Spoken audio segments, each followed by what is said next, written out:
wasn't clear to us that President Zelensky was ready to negotiate in good faith towards an end to this war. For us, kind of talking about the details and demands of security guarantees before, as President Trump said, look, I don't know that we can get both sides to the table at this point. And, you can't kind of trash the other side going, litigating through the history of this conflict if we're going to bring both sides to the table. And further, coming to the Oval Office, with the body language, the shaking of head, the kind of the arms crossed, we found it incredibly disrespectful. We were ready to sign that deal. I want to address directly that this was some type of ambush is absolutely false. We had negotiated the minerals deal in the weeks prior. It was difficult, but it was done and finalized and ready to be signed. Trying to do here is figure out whether a peace is possible.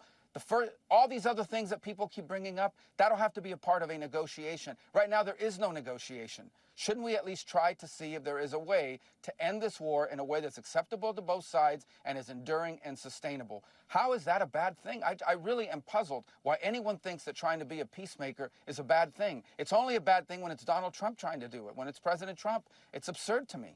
Over the past weekend, everyone's reacting to what happened in the White House. As you saw from the intro, you saw Trump's advisors, Mike Waltz, talking about how Zelensky, he doesn't seem like he wants peace, right?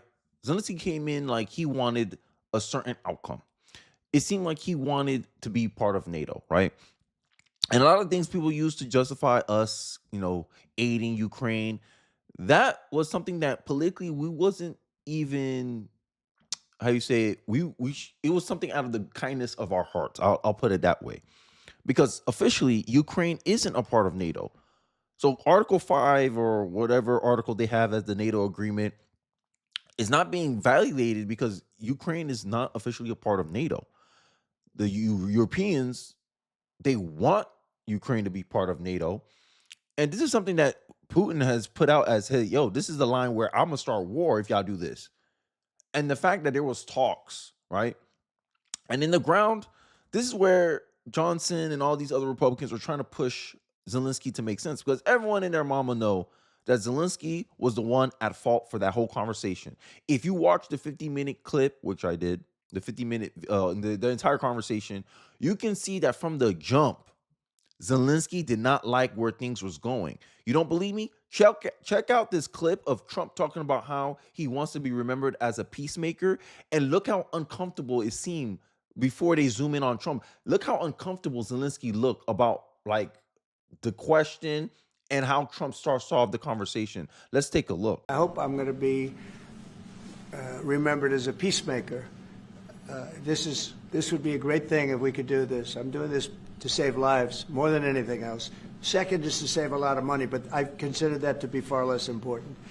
So I hope I'm going to, thank you, Brian, for that question. It was a nice question. I hope I'll be known and recognized as a peacemaker. This would be a great thing to solve. This is a very dangerous situation. This could lead to a third world war. This was headed in the wrong direction. If this election were lost, if we didn't win this election, and we won it by a lot, that was a mandate. We won every swing state. We won the popular vote by millions and millions of votes. We won everything. The districts, you look at the areas of red, take a look at a map. This was a big mandate, and this was one of the things. I said, we're going to get this thing settled.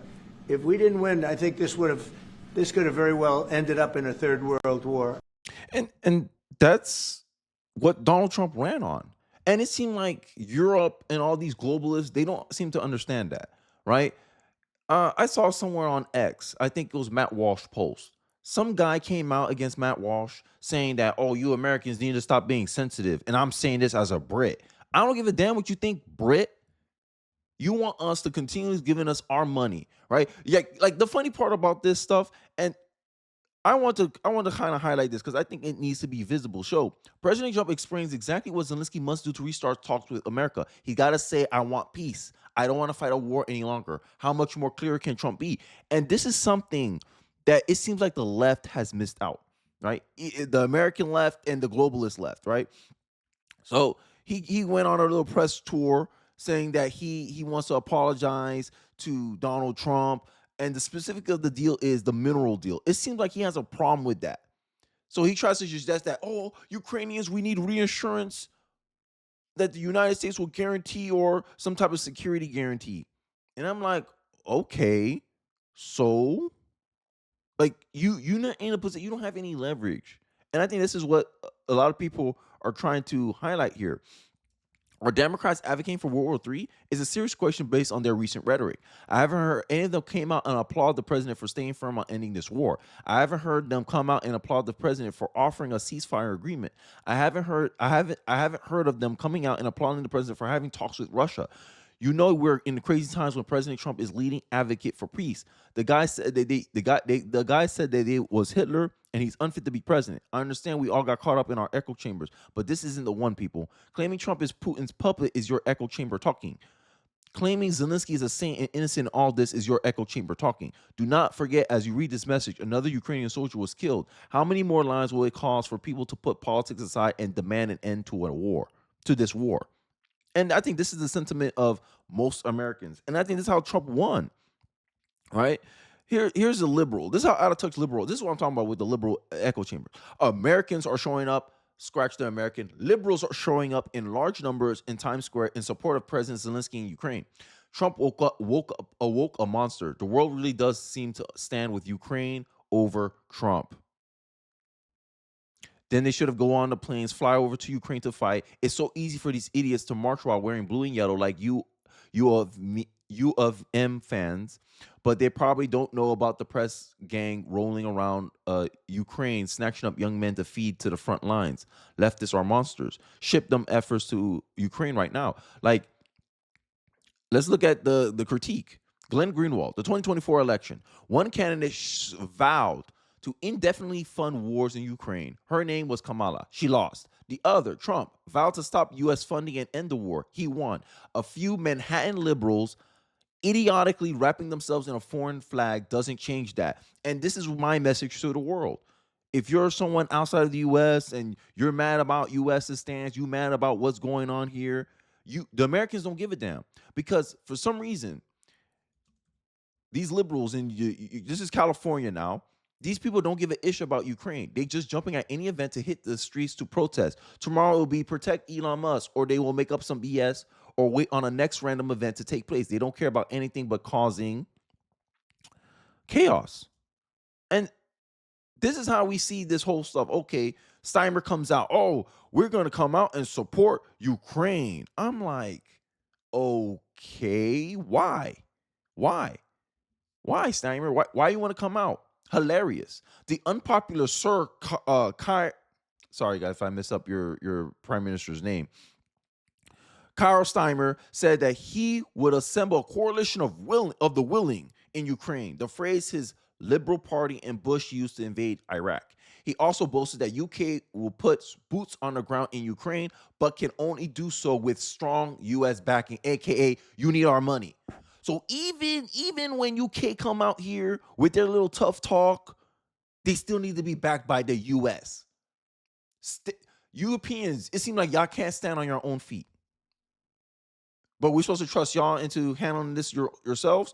Let's take a little look inside. First, we will keep the military aid flowing and keep increasing the economic pressure on Russia to strengthen Ukraine now. Second, we agreed that any lasting peace must ensure Ukraine's sovereignty and security, and Ukraine must be at the table. Third, in the event of a peace deal, we will keep boosting Ukraine's own defensive capabilities to deter any future invasion. I like how funny this is that these Europeans, these leftists, they shun military spending so much. And then when they get invaded, it's like you get caught flat-footed. It's like you're inviting people to invade you. Make it make sense. This is something that I can't seem to understand from the left, right? This is why I can't seem to understand. Breaking down the $1 trillion in NATO defense spending. This is, I don't know if this is true, right? Maybe someone can give me a more accurate one. But this is how Americans see it. Americans see NATO as 80% the USA and 20% the entire European Union, right? So the fact is, it seems you need us for sure more than we need you.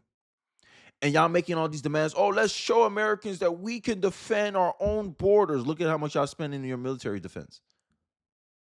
This is why Donald Trump wanted to pull out of NATO in the first place, because it could save us $860 billion. How we are the least at risk of an invasion, but we pay the most into NATO defense spending. Make it make sense. The Europeans, they like to gaslight us, right? Let me show you. This is the post I'm talking about. And this is why Americans are universally despised. Universally despised. Oh, not a smart thing to say out in the open right now, Sterl Green. Even me, I'm not the most, emotional, passionate guy. Even I was mad that day when Trump, I felt like he got disrespected and he checked Zelensky. This is not the kind of thing you want to say that. But they're too ignorant to realize, oh, the elitism. I love it. I love it. I love it. Oh, you hate us. Oh, we're despised by you. Oh, okay. We're despised by you. So why you expect someone that you despise, Europe? And this is why the Europeans, they're starting to get mad, because they're like, oh, the Americans, they're trying, this is working in Putin's favor. They're dividing us. But you're disrespecting an entity that pays 80% of the money to guarantee all your freedoms, to guarantee you can disrespect us in our faith. Okay. And then when we say, okay, we don't want to be a part of the world anymore, Trump, Matt Walsh goes, okay, all the more reason why we should pull out all foreign aid, not lift a finger to help anyone. You say we're universally despised, and yet every country comes crying and begging to us every time they need something.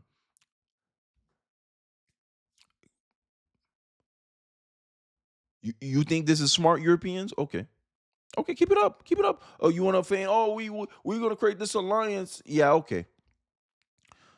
Chris Murphy is out in the news right now. I'm going to show you a clip of him. But apparently, the deal was sabotaged by him. This is many people are claiming. Before the meeting with Trump, Democrats were crying about Trump ambushing Zelensky. This is so foul. Just finished a meeting with President Zelensky here in Washington. He confirmed that the Ukrainian people will not support a fake peace agreement where Putin gets everything he wants and there's no security arrangements for Ukraine. Right? So let's take a look at Murphy's comments, and then we'll follow up with some of my reactions to the information. Let's take a look.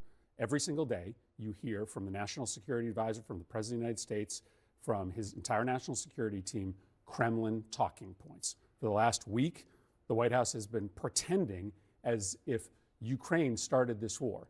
That's essentially saying that Poland invaded Germany at the beginning of World War II. There are still facts in this world. And the fact is this: Vladimir Putin is a brutal dictator. Russia started this war. And the entire pretext for that meeting yesterday was an attempt to rewrite history in order to sign a deal with Putin that hands Putin Ukraine. That is disastrous for U.S. national security. That means that China will be on the march. Putin may not stop. America may be at war with a nuclear power. And for what? For what? It appears as if America is trying to align itself with dictators, that Donald Trump wants us to have our closest relationships with despots all around the world, because that makes it easier for him to transition America into a kleptocratic oligarchy where Elon Musk and Donald Trump rule and steal from the American people. If we were allied with democracies, that would be harder. But if the United States' closest partner is Russia, then it makes it a lot easier for Donald Trump, Elon, and their billionaire pals to steal from the American people, to steal our data, to steal our Medicare, to steal our Medicaid in order to enrich themselves. There was a lot there. Republicans are pretty happy what happened. Let's not make sure we don't have the revisionist history. Donald Trump was responding to a reporter's question asking about whether or not, Putin. Donald Trump responded to that. He said, next question, one more question. J.D. Vance then piggybacked off of what Donald Trump was saying, and he was talking about the importance of diplomacy. And what he specifically was saying is that negotiating with one side, which is what the United States and Europe has done this entire time, not inviting Putin to the negotiating table, J.D. Vance was talking about that's how Donald Trump views diplomacy. It was Zelensky then who then turned to J.D. Vance and said, J.D., not Vice President Vance, J.D., to ask him a question. There wasn't a reason for him to ask J.D. Vance anything. I thought that Donald Trump and J.D. Vance did exactly what they needed to do in that moment because he was surely disrespectful and he responded to it. I thought that they did exactly what they should have done. Bravo to Donald Trump and J.D. Vance. This is the kind of messaging that like Manhattan liberals fall for. Like, let's be honest here. Liberals have this, a lot of people don't like liberals right now. Suicidal empathy. Your empathy is getting weaponized. You're being gaslighted to support these wars, right? $860 billion, right? Here's what you guys are supporting. A guy that doesn't want peace. He's out here for his own political gain. This is Zelensky. How can y'all not see through this charlatan? If I am to be changed and I'll hear, how can I put it? With what's happening with the support to change me, it will not be easy because it is not enough to simply hold elections. You would need to prevent me from participating in the elections, and it will be a bit more difficult. So they'll have to negotiate with me, and I said that I'm exchanging it for NATO membership, and then it means that I fulfilled my mission. So you hear that his mission, he believed, is to get Ukraine into NATO, which Donald Trump, and we all know that's going to be, Putin's going to take that as a provocation, like a war, because he said, "Yo, I need a buffer zone." This is Putin's demand. It's always been his demand. If you have any understanding of foreign policy when it comes to Ukraine, Russia, them invading Crimea and all this stuff, if NATO takes one step close towards Russia, hey, you should not go towards east, where Russia's at. The closer NATO is, the more not unhinged, the more anxious Russia comes out. And this is why they invaded in the first place. You can say Russia was an invader, but Russia is an aggressor at the same point of someone mocking you, making fun of you, and then you just hit them in the face. Like that's at the same level of provocation that NATO has done towards Russia. Yes, Russia is an aggressor in this situation, but in my head, I understand it. And here's how well I understand it. You remember the Cuban Missile Crisis? Imagine if Russia repeated that with Cuba. Hey, Cuba, me and you, we're part of BRICS, whatever. Like, I'm just making up a scenario. And Russia decides, let's put some missiles into Cuba. You don't think the United States will say something about that? You don't think the world will go up in arms? Hey, I don't think you want to do that. I don't think you want to get USA on edge because they might just come in and take over Cuba. Will we be called the aggressor in that situation, or will we call, oh, they're being proactive? Especially when y'all don't want to talk to this guy, it seems like. Since Bill Clinton said, oh, because I remember during Bill Clinton years, Russia wanted to be a part of NATO. And they were like, nah, you can't be a part of NATO, essentially. That's when Putin realized, oh, NATO's whole purpose is me. I'm the villain that's needed to justify the NATO alliance. And this is a political game. This is why I say, like, I don't fall for all this like emotional messaging and all this crap that liberals love to spew out of their mouth, right? $1.3 trillion, and to justify, this was all from 2023. All of it is just to justify war. See how it works? Murphy meets with Zelensky prior to Zelensky Oval message meeting with Trump, urges Z to reject the deal, therefore sabotaging their agreement. Then when Trump calls out Z's grandstanding disrespect at the meeting that was supposed to be celebrating the deal, Trump is a Russian agent. Like all this is for a narrative that they want to push. I don't understand what Steimer has in this. I don't understand what Justin Trudeau has in this. I don't know if they want to use this opportunity to grandstand about the war. But the point is, it seems like Zelensky wants NATO membership. NATO membership will cause Russia to be like, oh yeah, y'all trying to take over y'all trying to like threaten my power. I'm gonna attack y'all. It's gonna be a lot worse, right? Before it gets a lot better. And it's obvious if you take your emotions out of this, is that Zelensky has to make it clear that he wants peace. I think that's something I think all Americans want, because this is the reason why it turned hostile. He was listening to the Democrats. Democrats got no real power in our country. Sorry, Europeans, y'all need to hear this really, really well. Democrats are the most unpopular party in the United States of America. They're less unpopular. Sorry. They're less popular than the Republicans in this matter. Most Republicans side with Trump. Look at the election. Review our elections again. Look at the favorability name. No, okay. I'll do it for you because, I'll do it for you. Dems' favorability ratings underwater by 26 points while Trump enjoys net positive ratings. Polls show Trump ran on peace. Americans want peace. Just because Europeans want war doesn't mean we need to want, like, we didn't vote for Trump for more war. If you want war, y'all support yourselves, y'all militarize yourselves, you sacrifice your citizens for it, but Americans are tired of being the world's police. And if you think, oh, we're going to lose political influence, we're going to lose political power, so be it. Americans are willing to make that trade. We're done playing, we're done being busybodies in everyone's business.